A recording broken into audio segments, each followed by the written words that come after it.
ನಮಸ್ತೆ ಎಲ್ರಿಗೂ. Hi my dear students. Last ಕ್ಲಾಸಲ್ಲಿ commercial use of microorganisms and medical use of microorganisms, ಉದ್ಯಮಗಳಲ್ಲಿ ಸೂಕ್ಷ್ಮಾಣುಜೀವಿಗಳನ್ನ ಹೇಗೆ ಉಪಯೋಗಿಸ್ಕೋತಾರೆ ಮತ್ತು ಮೆಡಿಸಿನಲ್ ಫೀಲ್ಡಲ್ಲಿ ಔಷಧಿಯಾಗಿ ಸೂಕ್ಷ್ಮಾಣುಜೀವಿಗಳನ್ನ ಹೇಗೆ ಉಪಯೋಗಿಸ್ಕೊಳ್ತಾರೆ ಸ್ಟಡಿ ಮಾಡಿದ್ವಿ. Today let's be start now. Vaccine ಅಂದರೆ ಏನು ಹೇಳಿ? ಲಸಿಕೆ ಅಂತೇಳಿ. ವ್ಯಾಕ್ಸಿನ್ ಅಂದರೆ ಕನ್ನಡದಲ್ಲಿ ಲಸಿಕೆ ಅಂತೇಳಿ. Why are children or infants given vaccination? Infants ಅಂದರೆ ಶಿಶುಗಳು ಅಂತ. ಇನ್ಫ್ಯಾಂಟ್ಸ್ ಅಂದರೆ ಏನು ಹೇಳಿ? ಶಿಶುಗಳು. ಮಕ್ಕಳು ಮತ್ತು ಶಿಶುಗಳು ಏನಕ್ಕೆ ವ್ಯಾಕ್ಸಿನೇಷನ್ನ ಪಡ್ಕೊಳ್ತಾರೆ, ಏನಕ್ಕೆ ಲಸಿಕೆಯನ್ನು ಹಾಕಿಸ್ಕೊಳ್ತಾರೆ ಅಂತೇಳಿ. When a disease carrying microbe enters our body, the body produces antibodies to fight the invaders. ಏನು? ಯಾವಾಗ ನಮಗೆ disease carrying microbes enters our body, ಯಾವಾಗ ರೋಗವನ್ನು ಉಂಟು ಮಾಡುವಂತಹ ಸೂಕ್ಷ್ಮಾಣುಜೀವಿಗಳು ನಮ್ಮ ದೇಹವನ್ನು ಸೇರುತ್ತೋ, ಪ್ರವೇಶಿಸುತ್ತೋ, the body produces antibodies to fight the invaders. ಆ ರೋಗಕಾರಕಗಳನ್ನು ಕೊಲ್ಲೋದಕ್ಕೆ ಏನಾಗುತ್ತೆ, ನಮ್ಮ ದೇಹದಲ್ಲಿ ಏನು ಪ್ರೊಡ್ಯೂಸ್ ಆಗುತ್ತೆ, ಫೈಟ್ ಮಾಡೋದಕ್ಕೆ ಆ್ಯಂಟಿಬಾಡೀಸ್, ಪ್ರತಿಜೈವಕಗಳು ಉತ್ಪಾದನೆ ಆಗುತ್ತೆ. The body also remembers how to fight the microbes if it enters again. ಅದಲ್ಲದೆ ನಮ್ಮ ದೇಹ ಏನು ನೆನಪು ಮಾಡ್ಕೊಳ್ಳುತ್ತೆ, ಇನ್ ಕೇಸ್ ಮತ್ತೆ ಇನ್ನೊಂದ್ಸಲ ಏನಾದರೂ ಆ ಸೂಕ್ಷ್ಮಾಣುಜೀವಿಗಳು ನಮ್ಮ ಬಾಡಿಯನ್ನು ಸೇರಿಕೊಂಡ್ರೆ ಅದ್ರ ಜೊತೆ ಹೇಗೆ ಫೈಟ್ ಮಾಡಬೇಕು ಅನ್ನೋದನ್ನು ಅದು ಆಲೋಚನೆ ಮಾಡುತ್ತೆ. If dead or weakened microbes are introduced into a healthy body, the body fights and kills the invading bacteria by producing suitable antibodies. In ಒಂದು ವೇಳೆ ಸತ್ತ, ಡೆಡ್ ಆರ್ ವೀಕೆಂಡ್ ಮೈಕ್ರೋಬ್ಸ್, ಸತ್ತ ಮತ್ತು ವೀಕ್ ಆಗಿರ್ತಕ್ಕಂತಹ, ದುರ್ಬಲವಾಗಿರ್ತಕ್ಕಂತಹ ಸೂಕ್ಷ್ಮಾಣುಜೀವಿಗಳು, microbes are introduced into the healthy body, ನಮ್ಮ ದೇಹದ ಒಳಕ್ಕೆ ಸೇರಿಕೊಂಡಾಗ the body fights and kills the invading bacteria by producing suitable. In case ನಮ್ಮ ದೇಹದ ಜೀವಕೋಶಗಳ ಒಳಗೆ ಬೇಡವಾದಂತಹ ವೀಕ್ ಆಗಿರ್ತಕ್ಕಂತಹ ಸತ್ತ ಮೈಕ್ರೋ ಆರ್ಗ್ಯಾನಿಸಮ್ ಸೇರಿಕೊಂಡಾಗಲೂ ಸಹ ನಮ್ಮ ದೇಹ ಯಾವುದಕ್ಕೆ ರೆಡಿಯಾಗಿರುತ್ತೆ, ಅಂತಹ ಬ್ಯಾಕ್ಟೀರಿಯಾಗಳನ್ನು ಕೊಲ್ಲೋದಕ್ಕೆ ಅವಶ್ಯಕವಾದಂತಹ ಸೂಟಬಲ್ ಆ್ಯಂಟಿಬಾಡೀಸ್ನ, ಪ್ರತಿಜೈವಕಗಳನ್ನ, ಅದಕ್ಕೆ ಅವಶ್ಯಕವಾದಂತಹ ಪ್ರತಿಜೈವಕಗಳನ್ನ ಉತ್ಪಾದನೆಯನ್ನು ಮಾಡೋದಕ್ಕೆ ರೆಡಿಯಾಗಿರುತ್ತೆ. The antibodies remain in the body and we are protected. ಜೊತೆ ನಮ್ಮ ದೇಹದಲ್ಲೇ ಎಷ್ಟೊಂದು ಪ್ರತಿಜೈವಕಗಳು, ಆಂಟಿಬಾಡೀಸ್ ಇರುತ್ತೆ. ಇದರಿಂದ ಏನಾಗುತ್ತೆ, ವಿ ಆರ್ ಪ್ರೊಟೆಕ್ಟೆಡ್. ಯಾವುದರಿಂದ protected? From the disease causing microbes for ever. ಯಾವಾಗಲೂ ನಮ್ಮ ದೇಹಕ್ಕೆ ಹಾನಿಯನ್ನು ಉಂಟು ಮಾಡುವಂತಹ ಸೂಕ್ಷ್ಮಾಣುಜೀವಿಗಳು ಎಂಟಾದರೆ ಅವುಗಳಿಂದ ರಕ್ಷಣೆ ಪಡೆಯೋದಕ್ಕೆ ಅಂತ ನಮ್ಮ ದೇಹದಲ್ಲೇ ಎಷ್ಟೊಂದು ಆ್ಯಂಟಿಬಾಡೀಸು, ಪ್ರತಿಜೈವಕಗಳು ಇರುತ್ತೆ. This is how A vaccine works. ಇದನ್ನೇ ನಾವೇನು ಈ ರೀತಿ ವ್ಯಾಕ್ಸಿನ್ ಅಂದರೆ ಲಸಿಕೆಗಳು ನಮ್ಮ ದೇಹದಲ್ಲಿ ಕಾರ್ಯವನ್ನು ಮಾಡುತ್ತೆ. ಅಂದರೆ ನಾವು ಚಿಕ್ಕದ್ರಲ್ಲಿ ಎಷ್ಟೊಂದು ಪೋಲಿಯೋ ಲಸಿಕೆ ಇರ್ಬೋದು, TT ಇಂಜೆಕ್ಷನ್ಸ್ ಇರ್ಬೋದು, ಅಥವಾ BCG ಇಂಜೆಕ್ಷನ್ಸ್ ಇರ್ಬೋದು, ಇದೆಲ್ಲ ಚಿಕ್ಕವರಲ್ಲಿ ಕೊಟ್ಟಿರ್ತಾರೆ. ಅವೆಲ್ಲ ಏನು ನಮ್ಮ ದೇಹದ ಒಳಗಡೆ ಇರುತ್ತೆ. ನಮ್ಮ ದೇಹದ ಒಳಗಡೆ ಎಂಟರ್ ಆಗ್ತಕ್ಕಂತಹ, ಪ್ರವೇಶಿಸುವಂತಹ ರೋಗವನ್ನು ಉಂಟು ಮಾಡುವಂಥ ಬ್ಯಾಕ್ಟೀರಿಯಾಗಳೇನಾದರೂ ಬಂತು ನಮ್ಮ ಬೆಳೀತಾ ಅಂದರೆ ಅವುಗಳ ಜೊತೆ ಫೈಟ್ ಮಾಡೋದಕ್ಕೆ ನಮ್ಮ ದೇಹದ ಒಳಗಡೆನೆ ಅವು ಇರುತ್ತೆ. ಅವುಗಳನ್ನೇ ನಾವೇನಂತ ಕರಿತೀವಿ? ವ್ಯಾಕ್ಸಿನ್. ಇದೇ ರೀತಿ ವ್ಯಾಕ್ಸಿನ್, ಲಸಿಕೆಗಳು ಕಾರ್ಯವನ್ನು ನಿರ್ವಹಿಸೋದು. Several diseases including cholera, tuberculosis, ಕ್ಷಯ, ಸ್ಮಾಲ್ ಪಾಕ್ಸ್, ಸೀತಾಳೆ ಸಿಡುಬು and hepatitis and can prevented by vaccination. ಲಸಿಕೆಗಳಿಂದ ನಮ್ಮನ್ನು ನಾವು ಕಾಪಾಡ್ಕೊಳ್ಳೋದಕ್ಕೆ ಕೆಲವೊಂದು ರೋಗಕಾರಕಗಳು ಯಾವುದ್ಯಾವುದು ಕೆಲವೊಂದು ರೋಗಗಳಿಗೆ ಲಸಿಕೆಗಳನ್ನು ಹಾಕ್ತಾರೆ, ಅಂದರೆ ವ್ಯಾಕ್ಸಿನೇಷನ್ನ ಕೊಡ್ತಾರೆ. ಯಾವುದ್ಯಾವುದು? ಕಾಲರಾಗೆ, ಕ್ಷಯಾಗೆ, ಸ್ಮಾಲ್ ಪಾಕ್ಸ್ ಸಿಡುಬುಗೆ ಮತ್ತು ಹೆಪಟೈಟಿಸ್ಗೆ. ಇವೆಲ್ಲವುಗಳಿಂದ ನಾವು ರಕ್ಷಣೆ ಪಡಿಬೇಕು ಅಂದರೆ ಆ ವ್ಯಾಕ್ಸಿನೇಷನ್ನ ಪಡ್ಕೋಬೋದು. Edward Jenner discovered the vaccine for smallpox in 1798. 1798ರಲ್ಲಿ ಎಡ್ವರ್ಡ್ ಜೆನ್ನರ್ ಎಂಬ ವಿಜ್ಞಾನಿ ಏನು ಮಾಡಿದ್ರು, ವ್ಯಾಕ್ಸಿನೇಷನ್ ಲಸಿಕೆಯನ್ನು ಯಾವುದಕ್ಕೆ? ಸ್ಮಾಲ್ ಪಾಕ್ಸ್ ಸೀತಾಳೆ ಸಿಡಿಬು ಎಂಬ ರೋಗಕ್ಕೆ ಫಸ್ಟ್ ಆಫ್ ಆಲ್ ಸಿಡುಬು ರೋಗಕ್ಕೆ ಚುಚ್ಚುಮದ್ದನ್ನು ಕಂಡುಹಿಡಿತಾರೆ. ಅವರೇ ಫಸ್ಟು ಈ ವ್ಯಾಕ್ಸಿನ್ ಲಸಿಕೆಯನ್ನು ಕಂಡುಹಿಡಿದಿದ್ದು 1798ರಲ್ಲಿ. In your childhood you must have seen given injections to protect yourself against several diseases. ನಿಮ್ಮ ಚೈಲ್ಡ್ಹುಡ್ಡಲ್ಲಿ ನೀವು ತುಂಬ ಚಿಕ್ಕವರಿದ್ದಾಗ ಎಷ್ಟೋ ರೋಗಗಳಿಂದ ನಮ್ಮನ್ನು ನಾವು ರಕ್ಷಿಸ್ಕೊಳ್ಳೋದಕ್ಕೋಸ್ಕರ ಕೆಲವೊಂದು ಇಂಜೆಕ್ಷನ್ಸ್ಗಳನ್ನ ತಗೊಂಡಿರ್ತೀವಿ. Can you prepare a list of these diseases you may take help from your parents? ನಿಮ್ಮ ಪೇರೆಂಟ್ಸ್ನ, ನಿಮ್ಮ ತಂದೆ ತಾಯಿಗಳನ್ನ ಕೇಳಿದ್ರೆ ಅವ್ರು ನೀವು ಚಿಕ್ಕವರಿದ್ದಾಗ ಯಾವ್ಯಾವ ವ್ಯಾಕ್ಸಿನೇಷನ್ನ ಕೊಡಿಸಿದ್ರು ಅಂತೇಳಿ ಹೇಳ್ತಾರೆ. ಆ ವ್ಯಾಕ್ಸಿನೇಷನ್ಸ್ನೆಲ್ಲ ಲಿಸ್ಟ್ ಮಾಡಿ ಇಟ್ಕೊಳ್ಳಿ. ಅದನ್ನು ಹೋಮ್ವರ್ಕ್ ಕ್ವಶನ್ ಆಗಿ ಸಹ ತಗೊಳ್ಳಿ. ಯಾವ್ಯಾವ ಲಸಿಕೆಯನ್ನು ನೀವು ತೊಗೊಂಡಿದ್ರಿ ಅಂತೇಳಿ ಅವುಗಳ ಹೆಸರನ್ನು ಬರೀರಿ. It is essential to protect all children against these diseases. ಎಲ್ಲ ಮಕ್ಕಳಿಗೂ ಇದು ತುಂಬ ಅವಶ್ಯಕ. ಏನು ರೋಗಗಳ ವಿರುದ್ಧ ಹೋರಾಡುವಂತೆ ವ್ಯಾಕ್ಸಿನೇಷನ್ನ ತಗೊಳ್ಳೋದು ಎಲ್ಲ ಮಕ್ಕಳಿಗೂ ಅವಶ್ಯಕವಾಗಿದೆ. Necessary vaccines are available in the nearby hospital. ನಮಗೆ ಬೇಕಾದಂತಹ ಕೆಲವೊಂದು ಲಸಿಕೆಗಳು ನಮ್ಮ ಹತ್ತಿರದ ಆಸ್ಪತ್ರೆಗಳಲ್ಲಿ ದೊರೆಯುತ್ತೆ. You might have seen the advertisement on TV and newspapers regarding protections of children against polio under the pulse polio program. ನೀವು T V ಪ್ರೋಗ್ರಾಮ್ಸ್ಗಳಲ್ಲಿ ಮತ್ತು ನರ್ಸ್ಗಳು ಮತ್ತು ನ್ಯೂಸ್ ಪೇಪರ್ಸ್ಗಳಲ್ಲಿ ನೋಡಿರ್ತೀರ, ಪಲ್ಸ್ ಪೋಲಿಯೋ ಅಭಿಯಾನ ಅಂತೇಳಿ ಮಾಡ್ತಾ ಇರ್ತಾರೆ ಪ್ರತಿ ವರ್ಷಕ್ಕೊಂದು ಸಾಲಿ ಅಲ್ವಾ. ಆ ಅಡ್ವರ್ಟೈಸ್ಮೆಂಟ್ನ ನೋಡಿರ್ತೀರಾ. ಏನಕ್ಕದು? Polio drops given to children are actually a vaccine. ಮಕ್ಕಳಿಗೆ ನೀಡುವಂತಹ 5 ವರ್ಷದ ಒಳಗಿನ ಮಕ್ಕಳಿಗೆ ಪ್ರತಿ ವರ್ಷ ಪಲ್ಸ್ ಪೋಲಿಯೋ ಲಸಿಕೆಯನ್ನು ಹಾಕ್ತಾರೆ. ಅದು ನೀಡುವಂತಹ ಅದು ಏನದು ಪಲ್ಸ್ ಪೋಲಿಯೋ ಡ್ರಾಪ್ಸ್ ಹಾಕ್ತಾರಲ್ಲ, is a one of the vaccine. ಏನದು? Is a one of vaccine.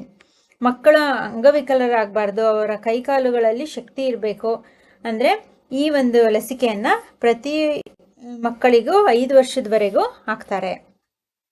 Polio drops. A worldwide campaign against smallpox has finally led to its eradication from most parts of the world. ಇದ್ರ ಜೊತೆಗೇನು ಈ small pox, ಹಿಂದಿನ ಕಾಲದಲ್ಲಿ ಈ small pox ಬಂದರೆ ಊರೇ ಒಂದು ಕಡೆಯಿಂದ ಮತ್ತೊಂದು ಕಡೆಗೆ ಮೈಗ್ರೇಷನ್ ಆಗಿಬಿಡ್ತಿತ್ತಂತೆ. ಅಂದರೆ ಊರು ಬಿಟ್ಟು ಹೊರಟೋಗೋರು. ಸೀತಾಳೆ ಸಿಡುಬು, ಈ ಸಿಡುಬು ರೋಗ ಬಂತು ಅಂದರೆ ಊರಿನ ಜನಕ್ಕೆಲ್ಲ ಹರಡ್ಕೊಂಡು ಸತ್ತೋಗ್ಬಿಡೋರಂತೆ. ಅದಕ್ಕೋಸ್ಕರ ಏನು ಪ್ರಪಂಚದಾದ್ಯಂತ ಇದನ್ನು ನಿವಾರಣೆ ಮಾಡಬೇಕು, ಸಂಪೂರ್ಣವಾಗಿ ಎರಾಡಿಕೇಶನ್ ಅಂದರೆ ನಿರ್ಮೂಲನೆ ಮಾಡಬೇಕು ಅಂತೇಳಿ ಅಭಿಯಾನವನ್ನು ಕೈಗೊಂಡಿದ್ದಾರೆ.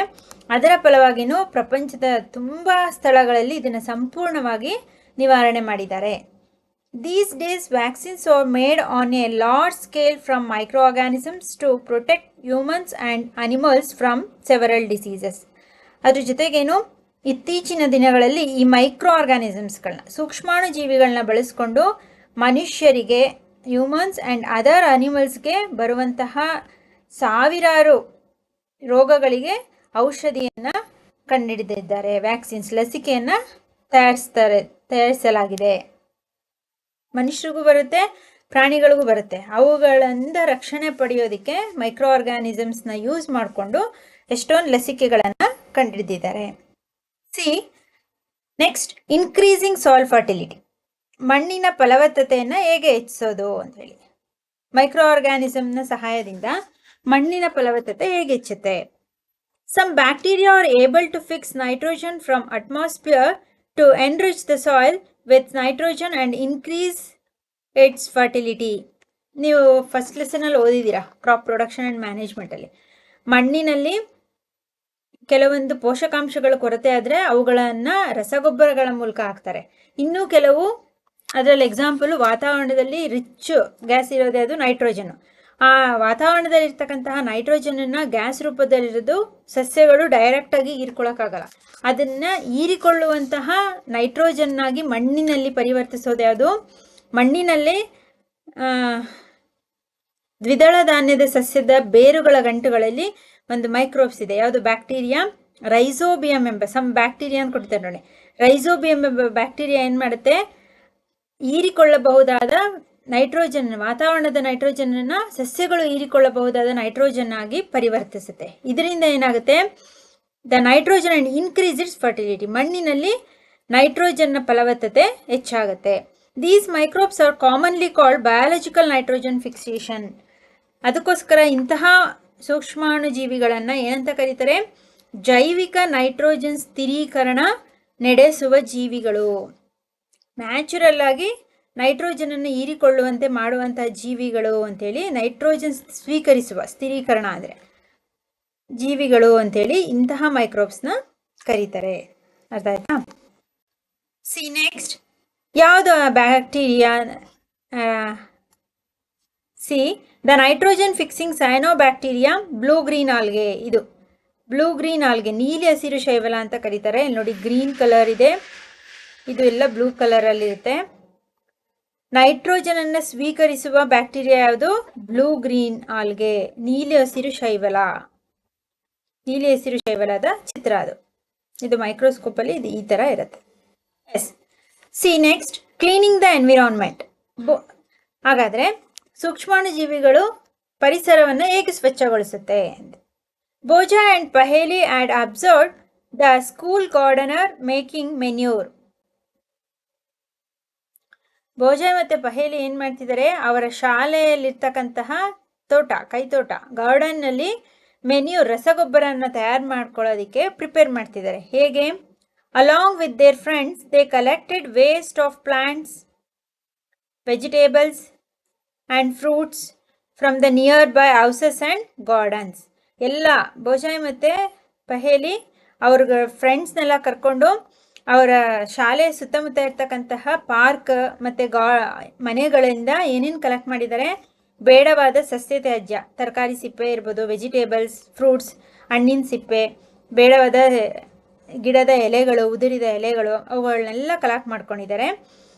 They put them in pit meant for waste disposal. ಒಂದು ಗುಂಡಿ ಮಾಡಿ ಆ ತಂದಂತಹ ಎಲ್ಲ ವೇಸ್ಟನ್ನು ಗುಂಡಿ ಒಳಕ್ಕೆ ಹಾಕಿದ್ದಾರೆ. After some time it decomposed and got converted into manure. ಸ್ವಲ್ಪ ದಿನಗಳನ್ನ ಬಿಟ್ಟು ನೋಡ್ತಾರೆ, ಆ ತಂದ ಎಲ್ಲ ಗುಂಡಿ ಒಳಗೆ ಹಾಕಿರ್ತಾರಲ್ಲ ಅದರಲ್ಲಿ ಏನಾಗಿರುತ್ತೆ, ಗೊಬ್ಬರವಾಗಿ ಕನ್ವರ್ಟ್ ಆಗಿರುತ್ತೆ. ಎಲ್ಲ ಕೊಳೆತು, ಡಿಕಂಪೋಸ್ಡ್ ಅಂದರೆ ಚೆನ್ನಾಗಿ ಅದೆಲ್ಲ ಕೊಳೆತೋಗಿ ಏನಾಗಿರುತ್ತೆ, ಗೊಬ್ಬರವಾಗಿ ಪರಿವರ್ತನೆ ಆಗಿರುತ್ತೆ. Boojho and Paheli wanted to know how this had happened. ಹಾಗಾದರೆ ಅವರಿಬ್ಬರಿಗೆ ಕುತೂಹಲ ಜಾಸ್ತಿ ಆಯಿತು, ಹೇಗೆ ಈ ಥರ ಆಯಿತು, ಆ ಸಸ್ಯ ತ್ಯಾಜ್ಯ ಇರ್ಬೋದು, ಸರ್ಕಾರಿ ಸಿಪ್ಪೆ ಇರ್ಬೋದು, ಹಣ್ಣಿನ ಸಿಪ್ಪೆ, ಇದೆಲ್ಲ ಹೇಗೆ ಗೊಬ್ಬರವಾಗಿ ಪರಿವರ್ತನೆ ಆಯಿತು ತಿಳ್ಕೊಳ್ಳೋದಕ್ಕೆ ಅವ್ರಿಗೆ ಕುತೂಹಲ ಆಯಿತು, ಹೇಗಾಗುತ್ತೆ ಅಂತ. ಅದಕ್ಕೆ ಒಂದು ಆ್ಯಕ್ಟಿವಿಟಿ, ಒಂದು ಎಕ್ಸಾಂಪಲ್ ನೋಡೋಣ. ಆ್ಯಕ್ಟಿವಿಟಿ 2.5 ನೋಡಿ.